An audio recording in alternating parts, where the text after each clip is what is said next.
പത്മരാജൻ എന്ന ചലച്ചിത്രകാരന്റെ ജീവിതത്തിലെ പ്രധാന വഴിത്തിരിവുകളായിരുന്നു ഈ രണ്ട് കഥാപാത്രങ്ങളും. മുതുകുളത്തുകാർക്ക് മുന്നിൽ നാണുക്കുട്ടനാശാരി എന്നാണ് അയാളുടെ പേര്. ചെല്ലപ്പനാശാരി എന്നത് സിനിമയിലെ പേരാണ്. പത്മരാജനെ അക്കാലത്ത് നാട്ടുകാർ വിളിച്ചിരുന്നത് ഞവരക്കലെ കുഞ്ഞെന്നായിരുന്നു. അദ്ദേഹം ചെറുപ്പത്തിൽ മുതുകുളത്തെ ഒരു സജീവ സാന്നിധ്യമായിരുന്നത്രേ.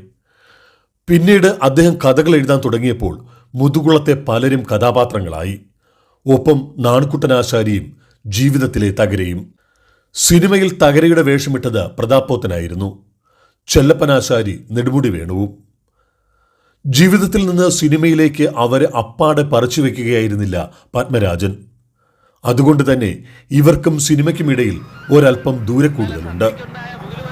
ജീവിതത്തിലെ തകരയും ചെല്ലപ്പനാശാരിയും സുഹൃത്തുക്കളായിരുന്നു. സിനിമയിലെ പോലെ ജീവിതത്തിൽ താൻ ആരെയും സ്നേഹിച്ചിരുന്നില്ല എന്നാണ് തകര അക്കാലത്ത് പറഞ്ഞത്.